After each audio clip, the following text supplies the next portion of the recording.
Good afternoon dear students. आप लोग का जो टॉपिक है फैमिली वेलफेयर है ना, फैमिली प्लानिंग है। फैमिली प्लानिंग का पर्पस क्या है, फैमिली डेफिनेशन क्या है, ये चीज़ें हमने आपको पिछले वीडियो में बता दिया था।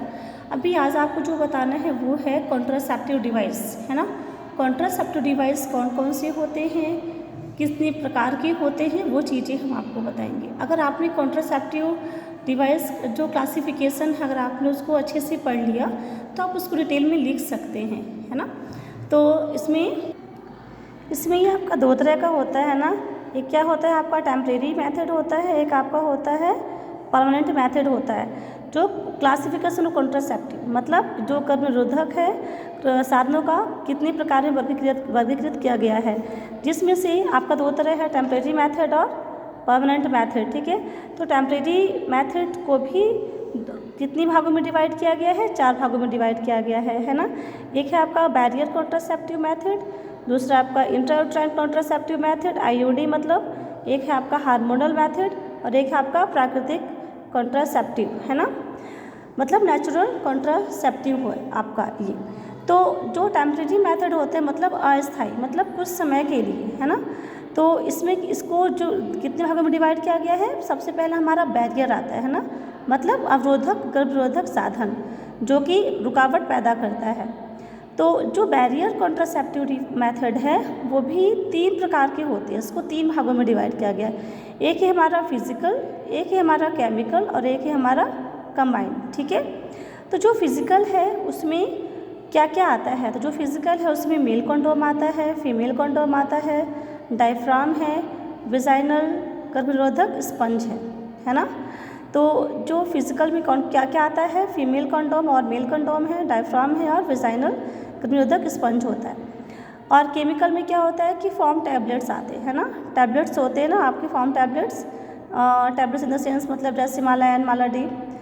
ठीक है, और स्पर्मिसाइडल है, क्रीम्स है, जेली है। ठीक है, और नेक्स्ट है आपका कंबाइंड। कंबाइंड मतलब दोनों रहता है ना। जो कंबाइंड होता है इसमें जो कंबाइंड होता है, कंबाइंड में हमारा कंडोम भी हो सकता है, क्रीम्स या जेली भी हो सकता है ना। मतलब कंडोम भी यूज़ कर सकते हैं, साथ में क्रीम या जेली भी यूज़ कर सकते हैं। तो किस में आता है, ये आपका कंबाइंड में आता है। कंबाइंड किस कैटेगरी में आता है, आपका ये बैरियर कॉन्ट्रासेप्टिव मेथड में आता है। जो बैरियर कॉन्ट्रासेप्टिव मेथड है वो उसको 3 पार्ट में डिवाइड किया गया है, फिजिकल है, केमिकल है, कंबाइंड है। तो फिजिकल में मेल कंडोम आता है, फीमेल कंडोम आता है, डायफ्राम आता है, विजाइनल स्पंज आता है। ठीक है, केमिकल में हमारा फॉर्म एंड टैबलेट्स है। ठीक है, ये क्रीम है, जेली है, पेस्ट है, सपोजिटरी है, सोल्यूबल फिल्म्स है। ठीक है, कंबाइंड में क्या क्या है, कंडोम प्लस क्रीम या जेली है। उसके बाद हमारा आता है इंट्रायूट्राइन कॉन्ट्रासेप्टिव डिवाइस मतलब IUDS या IUD बोल सकते हैं आप, है ना, या IUDS बोल सकते हैं। तो इसमें क्या क्या, जो इंट्रायूट्राइन कॉन्ट्रासेप्टिव डिवाइस है इसको भी 2 भागों में डिवाइड किया गया है। एक है आपका फर्स्ट नॉन मेडिकेटेड, दूसरा है आपका मेडिकेटेड, है ना। जो नॉन मेडिकेटेड है वो आपका फर्स्ट जनरेशन IUCD है, और जो मेडिकेटेड है वो भी आप उसको भी 2 भाग में डिवाइड किया गया। तो सबसे पहले हम पढ़ेंगे जो नॉन मेडिकेटेड है, जो फर्स्ट जनरेशन का इंट्रायूट्राइन कॉन्ट्रासेप्टिव डिवाइस है।